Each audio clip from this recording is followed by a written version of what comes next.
Hi folks, I'm Alan Watt and this is Cutting Through the Matrix on the 6th of May 2018. Quite the times we live in. Quite the times. I was talking to someone this week on the incredible amount of management we have over us. The general public have no idea at all what's going on with the multi-layered strata, really, of specialized departments and really forms of bureaucracies that are added on, tacked on. And a lot of them don't get elected, of course. They're, as you well know, they're actually farmed out to private organizations by government to managers. This is the new form of governance, as they call it. And we're really well into it, well into it. But the public, again, are kept running and when they're not running and working, they're playing. And when they're playing, they're being indoctrinated. And when they're playing, they want to get zonked out too. They don't want you to think about all the nasty stuff that's going on in the world because it's too much. The way it's presented to them, especially because it's all perception management. You're given the perceptions you're supposed to have and how you're supposed to think about things and how you're supposed to see things. It's quite the system we live in. Quite the system. But when you look at it all, it makes a lot of sense the way they do it on behalf of the controllers and owners. We're owned. We truly are owned. When you see the arrogance, that incredible arrogance that has come out of universities with the new courses and managing us all, from the eco this and eco that and sustainability this and sustainability that, it's just phenomenal, isn't it? They've all got to get jobs. And they get jobs through massive grants to the private organizations that manages. But as I say, people have been weaned out of democracy but still under the illusion that they have it because they're allowed to vote every 4 or 5 years. But in reality, it's your governance. The governance system is not democratic. It's not intended to be democratic. It's intended to have the appearance of democracy.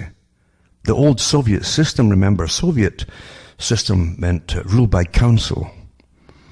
And these councils were appointed by the people at the top of the Soviet system, naturally. But they had the appearance of almost voluntary panels, you might say, for unions or for different strata, again, of working class peoples, or workers, put it that way. This nonsense about it was for the workers is a good con indeed, the Soviet system, because it wasn't. But nothing ever is. Nothing really ever is. Power and technique of governing billions of people across the world has never been lost. And this has been here for an awful long time with this system we call civilization.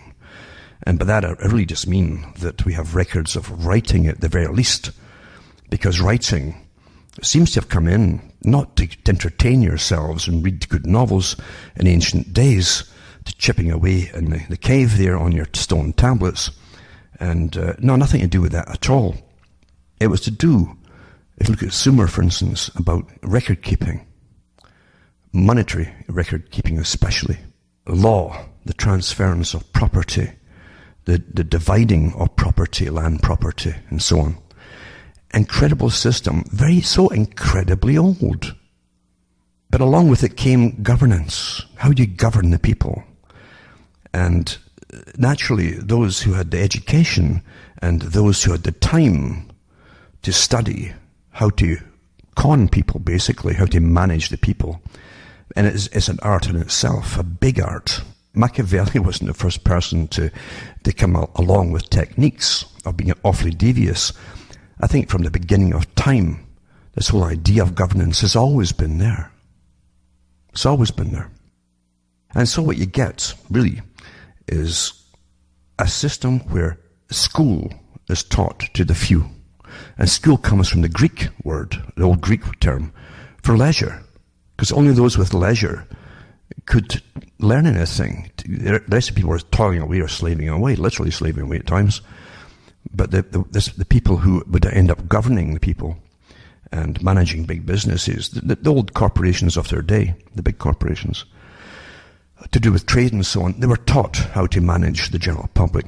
In a sense, too, that's what also philosophy, old ancient philosophy, was all about. Maybe even not so much ancient either, by the way. It's a substitute, especially in a post-Christian era today, of how to manage people, how people tick, what life's about, always from a ruling class's point of view, and how to manage the people. And Plato was more open about it, because he wrote about it in the Republic, basically. He put into it the questions that he and his own particular class at the time had been asking and throwing around amongst each other about governing the people and how to do it and so on. What do people want? How do you keep them happy? How do you even mislead them? And also, along with it comes the arrogance of trying to find a reason for being so arrogant. Which is, of course, and this is the thing with Plato, he said, is it possible that we, the governors, basically, have lived before, since we can understand the geometry very quickly, we pick it up very quickly, mathematics and so on, but these other people can't. So they rationalize it. Well, that's because we're superior in that case. Anything that makes you feel superior is a good technique for being really rotten to everybody else. That's never changed. Never changed. But today, getting back to today, in an atheistic system of secular humanism and the humanistic philosophies, and along with it comes eugenics and everything else. You don't have the barriers which kept you from implementing real in-depth eugenics. They're gone now. They've gone completely. The moral barriers are gone. Because now the general population are pretty well the same. They're atheistic. They've been brought up and raised by television, where they get so much of their opinions from. And opinions, remember, to have a fully informed opinion, you'd have to have access to every possible piece of information on the subject. And you'd have to have an honest presentation, which I've never heard an honest presentation in my life on anything. Because presentations are generally slanted in such a way by omission of other. It's like drugs, for instance, for medications. Such a massive scam goes on about, and I've done the articles before years ago from the mainstream newspapers, from people who didn't give their names out, but they wrote a lot of the write-ups for, and they claimed they did all the testing for a particular drug or whatever, and they fudged it all for big money. And this is a common practice, of course. So you never get an honest presentation on anything, especially when it comes from your own government. It won't happen. There's always see, the agendas in government are always preset before the public even hear what they're on about. The agendas are set pretty well in stone. How do we get from the massive herd from this sitting in this field to that field over yonder?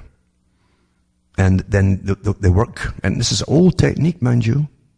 They work in tandem with other governments because they're all run by the same system. There's only one system here to do with, again, with the big banking powers. And underneath the banking comes, again, the leisure class that can do all the professions, and they can work away at all the professions through good education. They already have the universities sewn up to make sure that their own selected people will get in to them. And that's why you have varieties of various clubs, you might call them, which select who gets into the universities and the high levels and who doesn't. And who gets scholarships today, too, especially in the US. It's very open about how it's run. You've had all the clues in your lifetime, although it's probably gone over your heads. You're taught that anything that invalidates this whole idea of we're just stumbling along day by day and people just come along, get elected, and start fixing things and working things out for you. If you come up with a different version of that, because again, you've got to have access to all the information on any particular topic, right? Then only then can you come to a really informed conclusion. Everything is slanted, though. Some countries are so open about. When I was a child, I used to, because my dad was into electronics, as a hobby, not very good at it, because he really didn't have the, he just didn't have the basic. He sent off for these kits for making radios, and something would always go wrong when he's reading the diagrams and so on. But occasionally I would pick up an old one they'd been working on and got it going, and you could pick up shortwave, which was terrific at that time. But I listened to the BBC as well, on the radio, and there's a very obvious technique and format which BBC used. But it was like a system dictating to the public, the Bureau of blah, blah, blah, and the Department of blah, blah, blah has decided that blah, blah, blah, and the Ministry of Agriculture has decided that blah, blah, blah. It was like diktats to the public. But what got me was, as time went on, the Soviets, the Radio Moscow, began to sound exactly like the BBC. The Supremes, blah, blah, blah, of the people has decided, blah, blah, blah. And the same thing, departments of. And that format is even in China now. It's across the whole planet. And of course, you definitely see it with CBC Canada and Radio Australia and so on. Because, see, all information must be standardized. And that's how it's going to form the opinions that your masters want you to have. But so you must all get the same information. No more, just the same information at the same time on the same topics to make sure you all have the same standardized opinion. And it works awfully well. When you've aimed at world domination a long time ago, and there's definitely a group, by the way, it's been here for an awful long time, with different strata of deceptions across the world, with the money ones at the top, since everything must run on this money system. And this money system must go and work in hand with the World Bank in this day and age, and the Bank for International Settlements that Carol Quigley talked about. They'd be the arbiters across the whole planet for currency and the value of each nation's currency. But it also means you must have central banks to draw from, which are all privately owned too by the same people across the whole planet. And because everything runs on this money system, and this money decides if you live, die, or you get a good education, or you don't, or you get an incredibly good income, even if you're pretty dumb, with a good education, and lots of folk are. Therefore, most folk want to get more money, and they'll do anything to get it. And that's where you come into this class idea. And it is true, I've listened to different classes, and I've got an ability to stand out of things and just observe and remember. And it's fascinating to me, always fascinating, to hear the different opinions for different classes that they'll parrot. Guaranteed they'll parrot too. It's quite fascinating to see how it works and what those opinions are going to be on different topics. This is just me doing that. But then I read all the studies that the big boys do all the time on all of us. They've got all the universities in this day and age completely involved, using our tax money, of course, to give them grants to study everything to do with humans. Everything.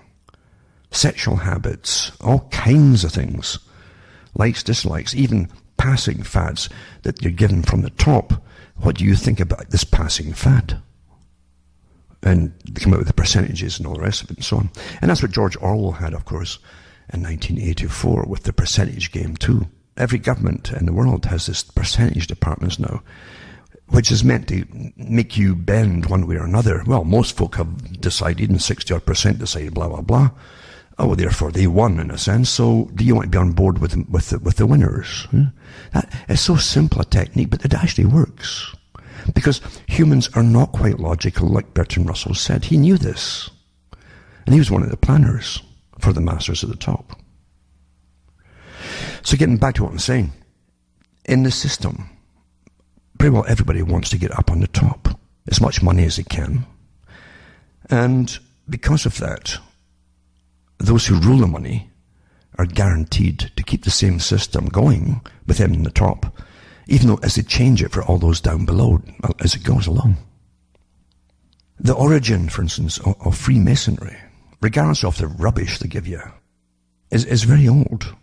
And there's no doubt about it that in the Middle Ages, we were given lots and lots of data about this organization. The organization, again, was based on wealth and power at the top. It also had to bring in people from different strata of the classes in society to make it work more harmoniously without too many rebellions on different levels. So they gave you organizations. Rosicrucianism, for instance. And when they created the bigger system of Freemasonry from Rosicrucian, they adopted a degree into it of the Rosicrucian system. But you can definitely find it in the 1500s and 1600s. And the US basically took, not by accident by the way, but it took the same agenda of the New Atlantis before it became the United States of America. And if you understand that, you'll understand the money system, the money people. You'll understand how it was to take over the world system and manage the whole world system of money, bring it all under its control. But the bulk of the population were always to be kept in the dark. They were to be given a plausible but fake reality for themselves to believe in as to what their system was, but a secret elite would manage the system. And that's how things really are. And that's how they've always been since then.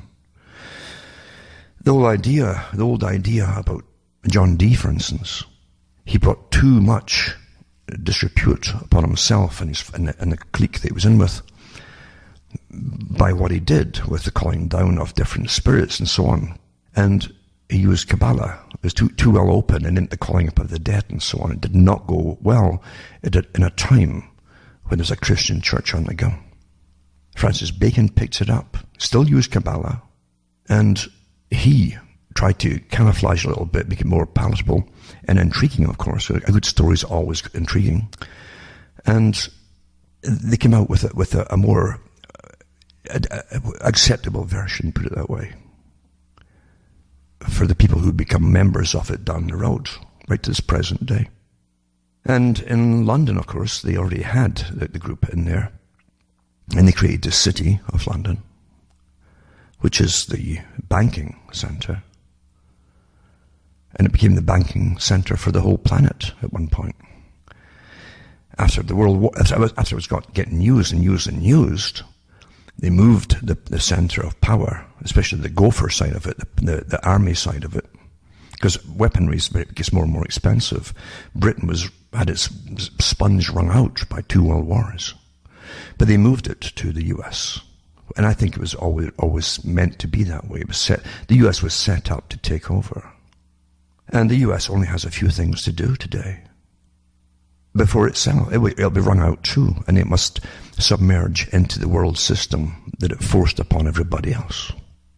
And it did force it. The US has never had peace, really, for any length of time. Even in peacetime, they've had many covert wars on the go. And most folk today are trained. We're trained that it's normal. There are people today who were born into the first big attack on the Middle East. After World War II, there is. The first big attack was Saddam Hussein going into Kuwait. And the reasons were quite clear at the time. It was articles in major magazines about it before it all happened, because he looked for permission to go in and stop the Kuwaitis from doing parallel drilling under the ground into Iraqi territory. That's what happened. I think, and some of the science magazines had diagrams and so on showing you how it was done. And he thought he'd get permission to go in and stop it all, and he did go in. And then they turned on him, of course, because Kuwait really was set up. The oil fields in Kuwait were set up by the Bush family. For those who didn't know that was one of the first projects of the father, who also was the head of the CIA at one point. See, you're dealing with strategies where most folk will think, here's the goal. We're short-term thinkers and very close view, you might say, projects. We can't understand things there. We'll do this first, which will lead to this, which will lead to that, which will lead to this. That's exactly how the world is run.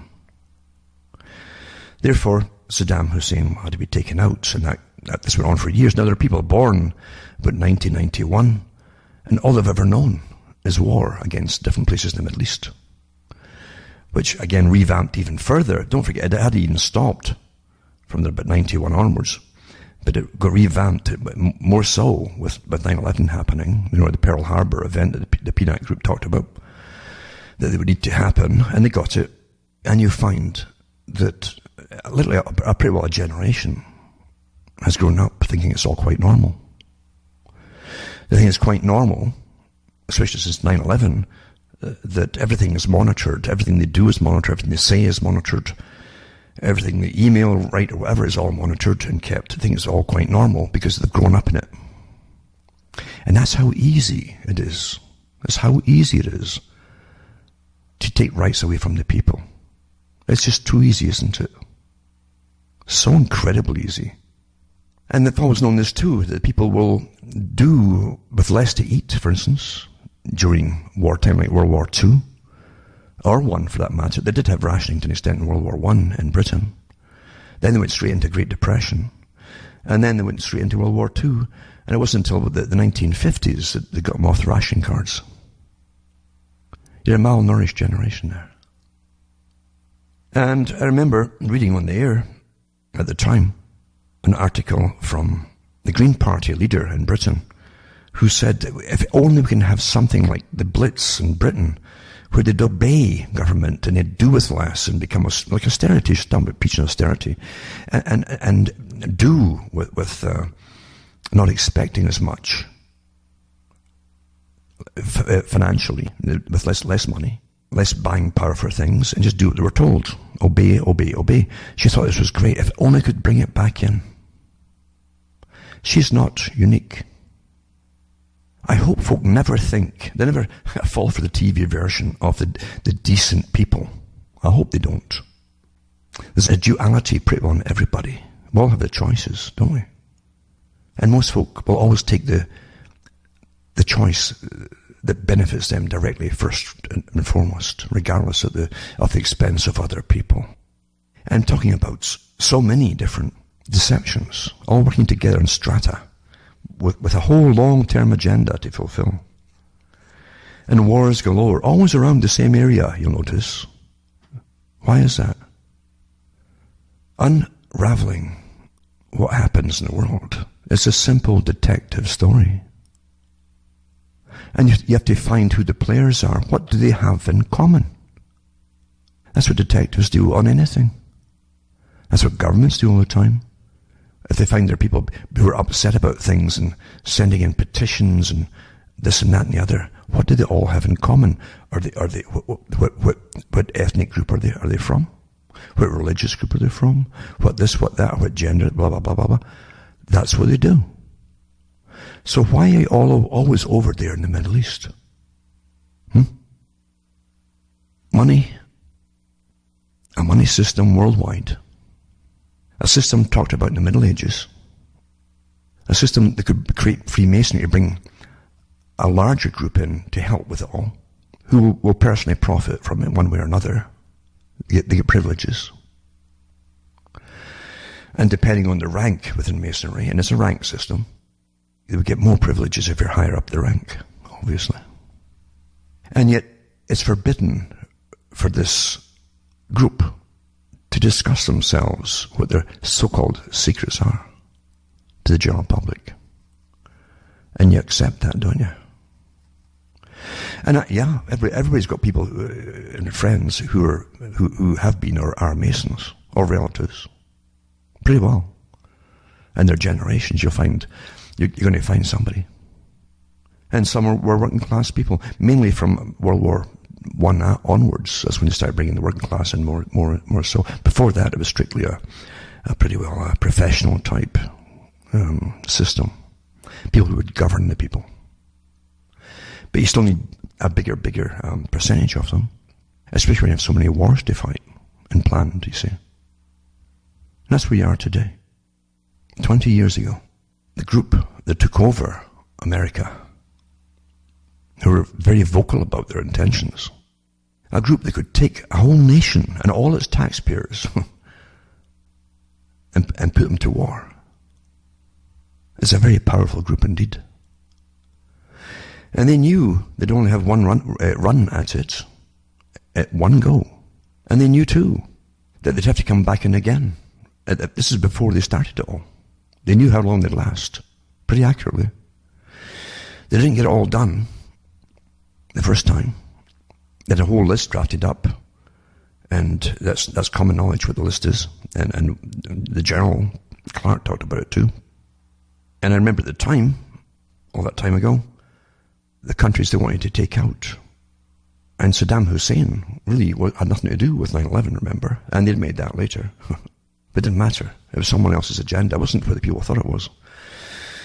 And another country, wanted them to go all the way, all through all the rest of the countries, including Libya, and into Syria and finish them off as well.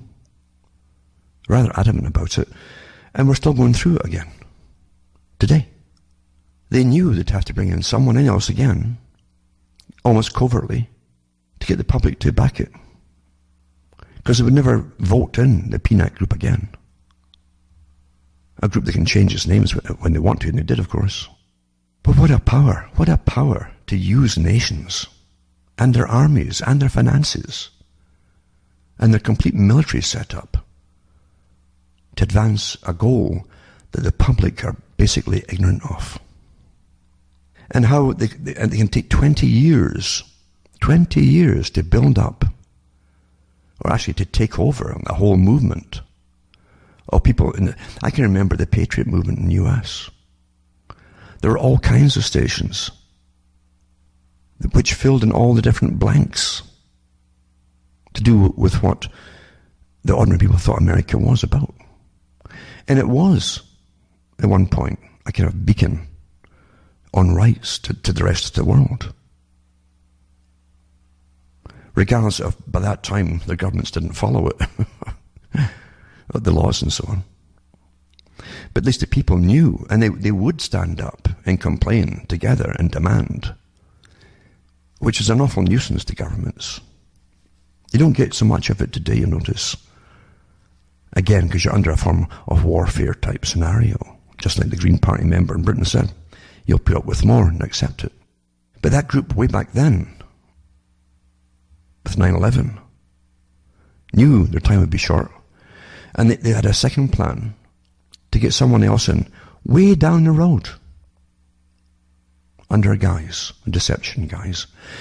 And how do you get a big backing? Well, you take over the natural movement of the people that really was across the whole country, of people with their rights and so on. Copy it. What you do is make a copy of it.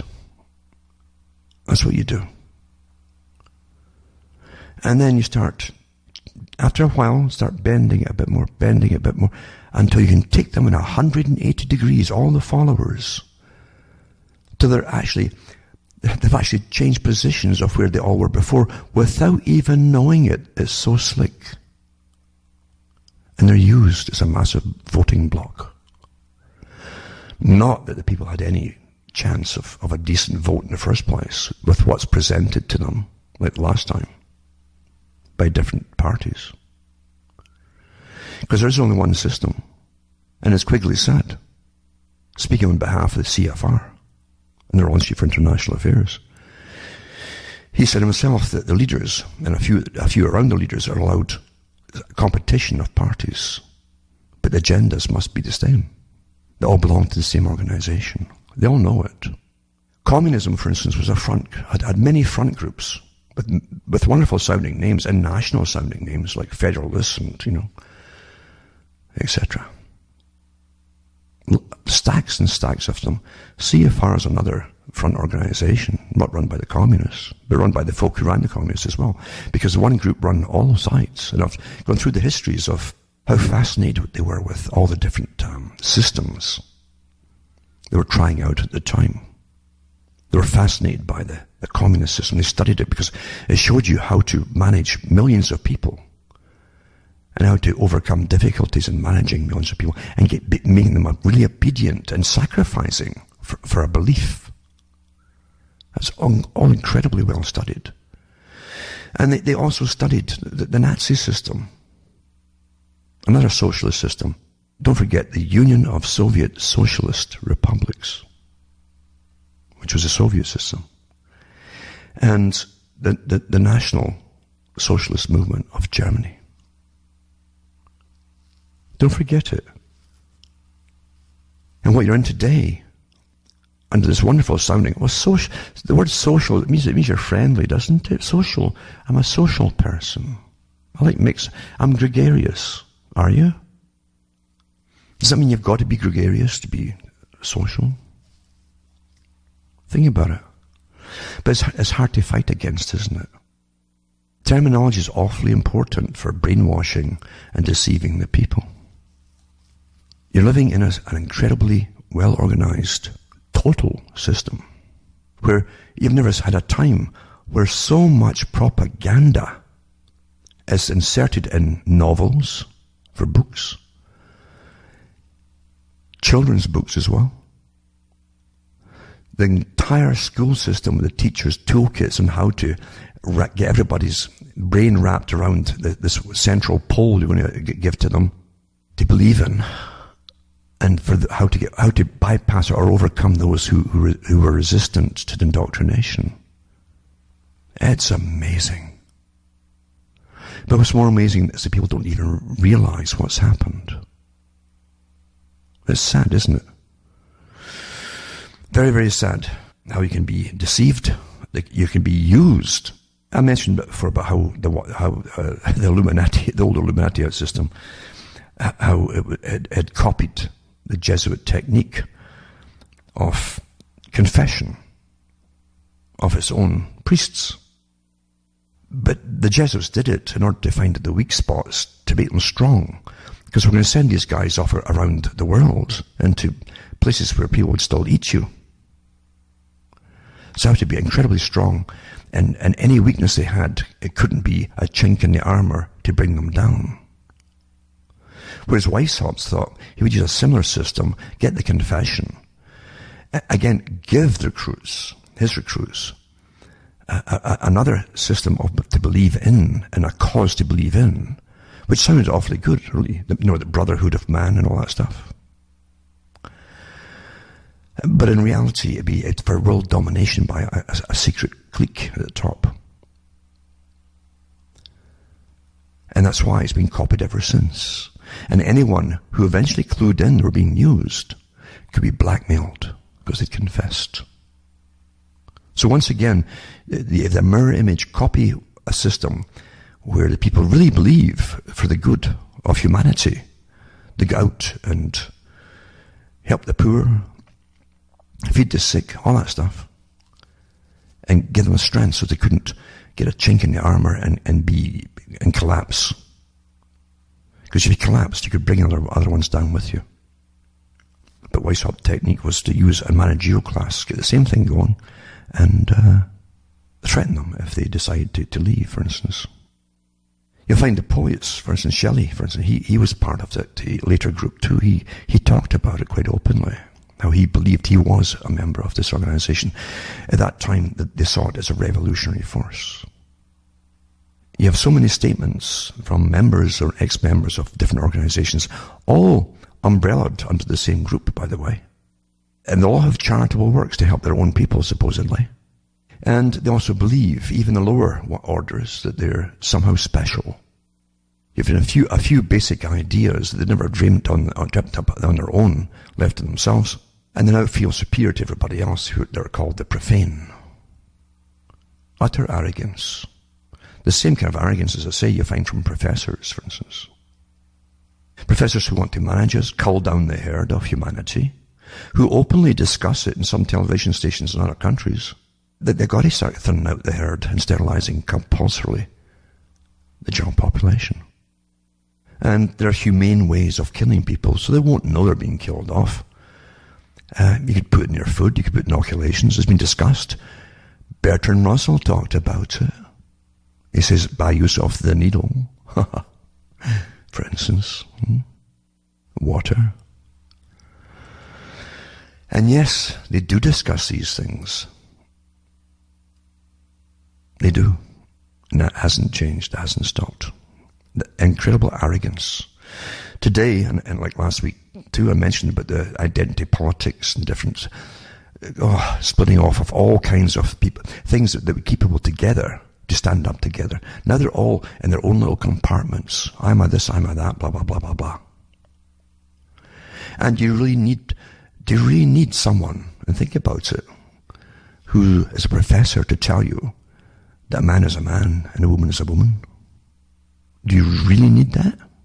You better think about that too and think, why do you need that? Don't you trust yourself? If a man is XY chromosomes and a woman is XX, they'll be that way till they die. But we're in such an age that the more divisions you can create within society and manage each division, by the way,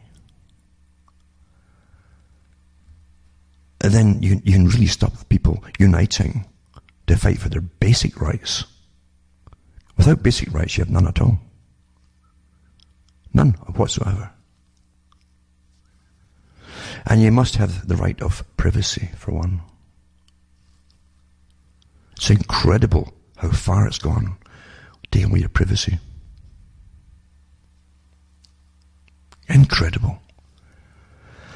And so open today. They can do whatever they want with your information. Like Yahoo's come out with it now. Incredible. Everything you put out there that they can see is theirs. Everything. They can take it, use it as they wish, and sell it to who they want to be. You have no comeback on them on any grounds whatsoever. And you pay for this. But by the way, they're all going the same way. Most of them are already that way anyway. They just lie about it. Do you think Facebook's changed? Do you really think that? That's a good con, that one. That's a good con. There's nothing better than to put folk back to sleep when they're starting to see, is this all kosher, you know? There's nothing better than pretending a little inquiry is going underway, and you've changed. Mm-hmm. Now, how we're managed today, right? And you still think you're democratic. If you're democratic, then anything that should affect the general public, I don't care about all the different groups, all of you, right, should be put to the vote. Like Switzerland does on majors. They really do. How long they've got to continue like this, I don't know. It might be a long time yet. They are the Red Cross, remember.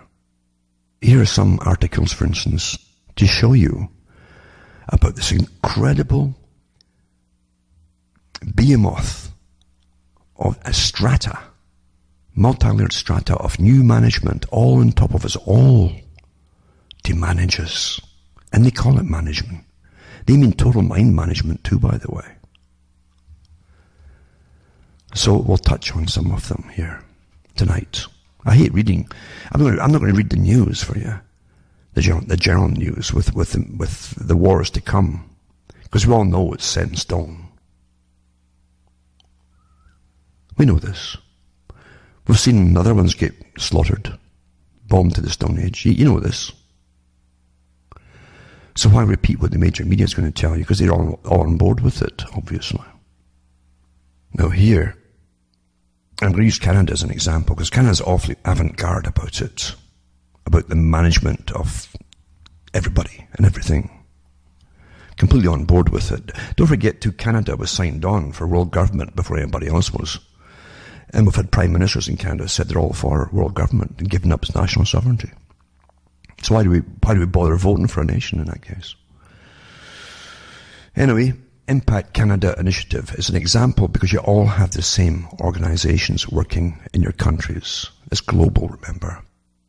It was announced in Budget 2017, the Impact Canada Initiative. It's a whole, this is how they call it, it's a whole of government, hyphenated, effort. Whole of government.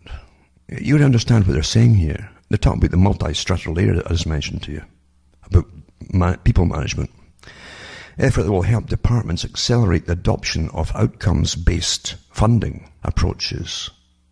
Outcomes-based funding approaches to deliver meaningful results to Canadians. You understand how it's purposely vague as well? Except they're going to give lots of your tax money to all these other groups. I might mention some of them tonight. they're going to manage you, just like the Soviet system. This is the new super Soviet, the way it's supposed to have been, but never got to in Russia. And the States is the same. They've got it working out too, under sustainability and so on. Anyway, it says, outcomes-based funding approaches represent a new way of managing grants. Your grants, they give them massive grants, these private organizations, and contribution funding that shifts the traditional emphasis on process and outputs towards one where payments are tied to the achievement of measurable economic, environmental, and or social outcomes. See? So these are organizations, private organizations, getting massive funding to change society on behalf of the masses, which means they already know where they're going to change you to. Their way of thinking, living, and all the rest of it. A big article in itself. And everyone who belongs to these organizations will understand perfectly well what they're on about. They'll be partly vague to the general public. Now here are some of the different subdivisions within this article here. Innovative funding and partnership approaches. They even talk about laundering large-scale challenges to crowdsource up their solutions and pressing problems. Getting the public to participate in something now where they haven't got a clue what it really is all about. They think they will, just like the Illuminati did. The members all thought they knew, but they were getting used by a very powerful group at the top. But also they mentioned about how they've got the private sector involved, drawn together, government, private sector, philanthropic and non-profit sectors. Now, philanthropy, remember, is an article to do, I read that a few years back, in fact, to do with the CFR, for instance, and the big foundations. And this is why you're seeing the rise of these, what you think are self-made people, and they're not at all. The Bill Gates and Zuckerbergs and so on, to participate in how you should live and how your life should be run and all the rest of it. You don't vote these folk in, but see how they've slickly made it sort of almost normal that they're involved in the Gates Foundation. They get inoculations and vaccinations across the world, whether the people want it or not, and things like that. How come they're all on board in the same agenda? You set a magic number of income, and then you're a philanthropist, and then you're all on board with the same thing. Bring down the population, and you promote this and that and the other things. It's rather odd, isn't it? It must be like a religious experience when it all comes over them all of a sudden. And I got to help the people and make sure they all get vaccinations and eat food that's going to poison them, etc. Impact measurement. The team has worked with partners, co-design, co-develop evidence-based approaches to ensure improved program outcomes. So there's even got specialized departments just making sure that how it all works, how you can implement it and make it work. And other ones that come along and study them to make sure that it works. Like this, behavioral insights, for instance. They've got behavioral insights teams. And this team has extensive experience supporting the execution and delivery of experiments and projects incorporating behavioral insight methodologies. When you bring in new things into society, for instance, if they want you off the land, which of course under Agenda 21 they do, and Agenda 21 isn't out the window with 2030 and so on.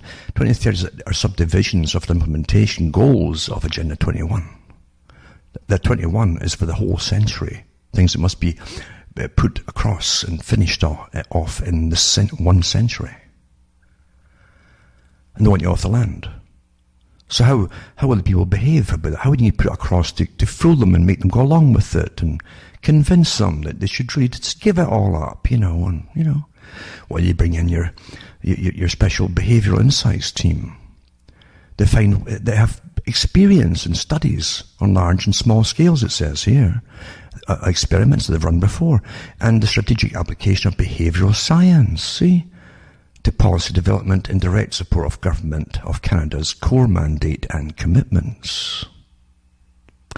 Why doesn't the government come out and just tell the general population that pays their wages, awfully good wages at that, what their big goals are, And that will be the day.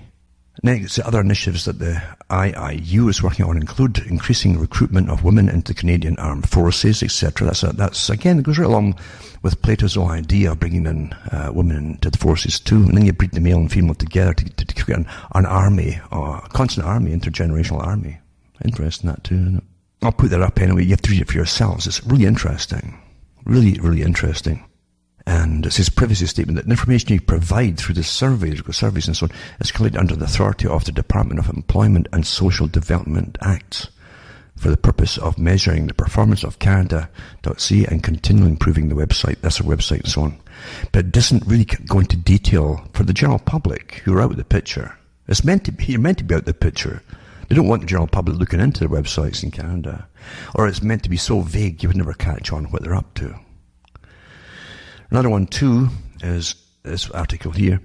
It's basically a message from the minister. It says to do with smart cities. The Smart Cities Challenge. For those who don't know what it is, it's where you bring forth the Google and all the other Wi-Fi and internet systems together and manage all information on every single person 24 hours a day, no matter where they are within their smart cities.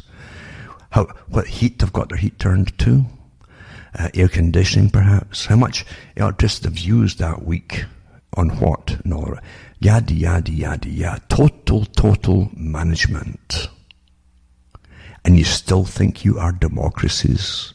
What planet are you from? So anyway, and did they ask the people if they want this? No. And do big payoffs get made to even council members and stuff? Of course they do. Yeah, big time. So anyway, I've got an article there about that 2 Smart Cities Challenge overview. And again, the big massive grants getting given out of your tax money. It ties in with the last article. It's a competition. Smart Cities Challenge is a competition open to all municipalities, local or regional governments, and indigenous communities. By the way, they can win millions of dollars. They find ways to start implementing it in their own little areas. Not bad, eh? What is a smart cities approach? What is it, eh? Openness. When communities make their data truly accessible, that's all your data. Usable and barrier-free, their decision-making processes become transparent, empowering citizens and strengthening the relationship between residents and public organizations. Public organizations? Is that these little NGOs, the new Soviet systems? Of course it is, folks. That is the employment for the future for the psychopaths who are listening out there who want to jump on the bandwagon and become very wealthy. You won't get it in any actually making and producing things anymore. This is where the big money is. Also, Hanoi studies Canada, Vietnam, because Canada is showing them how to develop a smart city development. Not good, eh?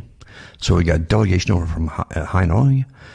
And they visit Canada from April 18 to 20 to learn about the operation of people-elected agencies. There you go. And development of smart cities in the North American country. Not bad, eh? Canada's ahead of all these old communist countries. And then you have the area called, the city called Moncton, taking part in the Smart Cities Challenge again. And it gives you ideas, incredible amount of money they're putting up there for tax money. Millions and millions and millions of dollars. To really make sure they can bring on board those who have any say and sway over the general public in their own area. Isn't that called a payoff? Oshawa in Ontario, the next city to join Bell's all-fibre broadband network. Isn't that wonderful? It's got $100 million plus investment, deliver world's best internet technology to approximately 60,000 residences and businesses. Now, I'm going to tell you something right now. Through a stair here, where I am, 2 or 3 years ago, actually, the poles went up, new big poles for electricity and cable and the rest of it, and the big fibre optic cables that go all the way through this little village here. But they're not going to take any off for high-speed internet to the general population in this little area. Why? Because, and I've read you the articles from Winners and Losers in the Coming New World Order, Jacques Attali, and all these subsequent books as well.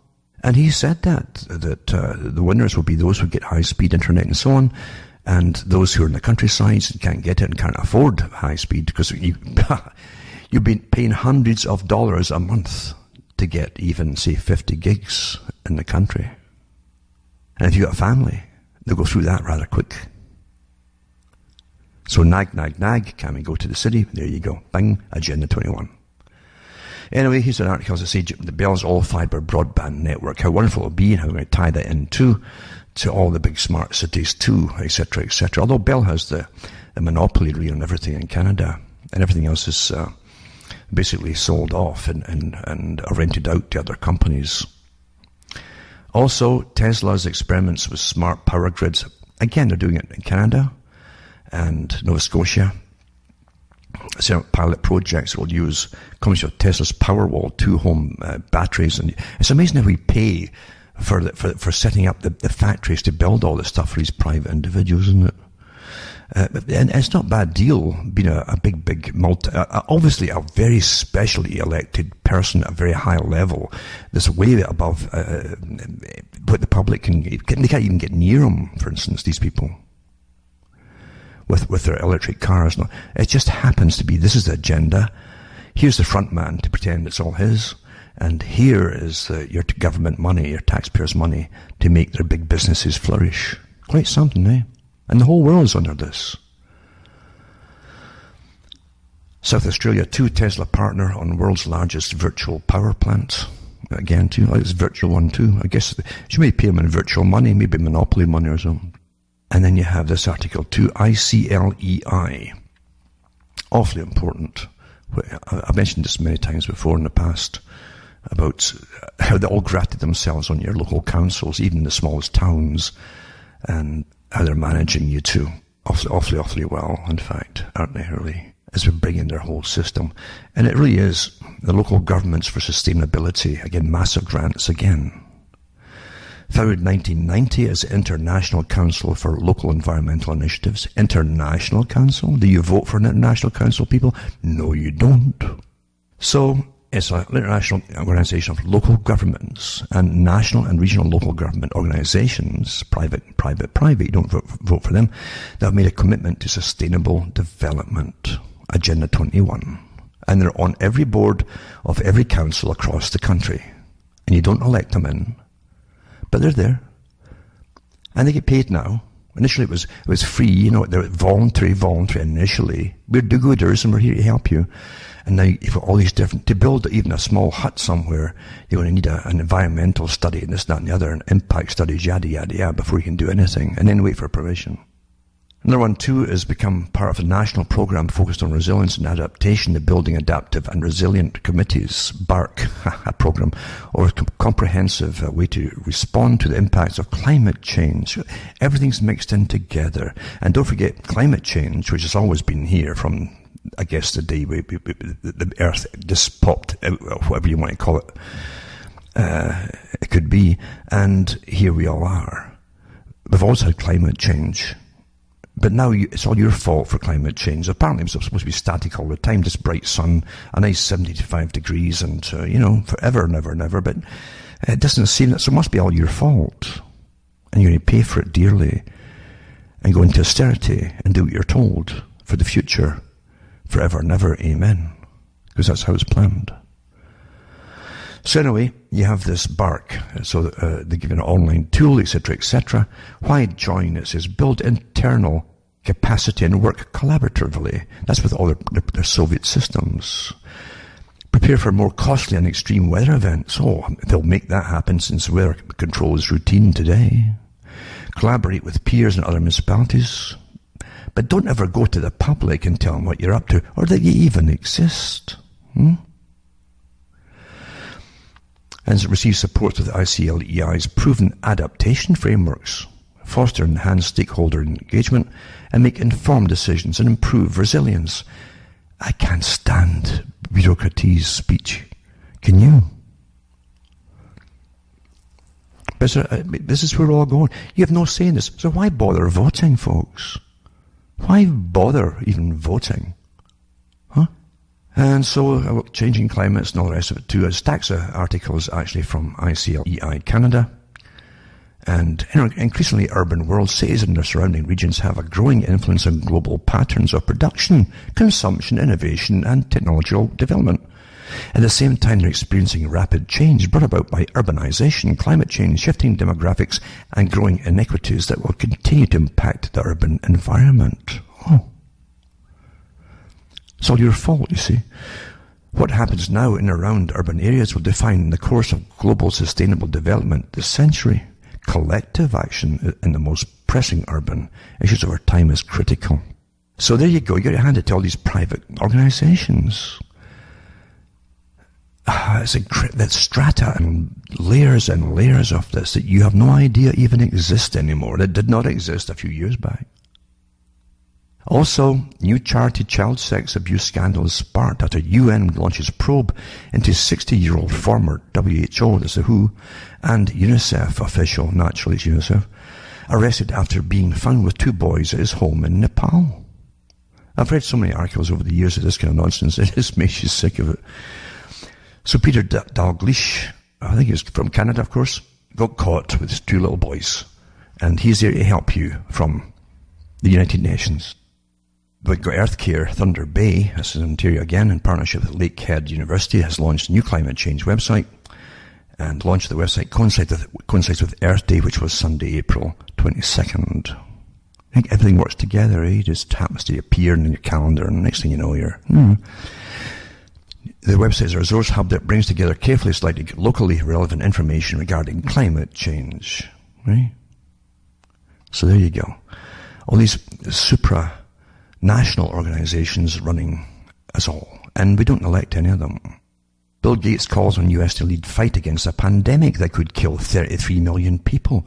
No kidding, Bill, eh? Isn't that terrible? Isn't that scary, that stuff? Quite amazing.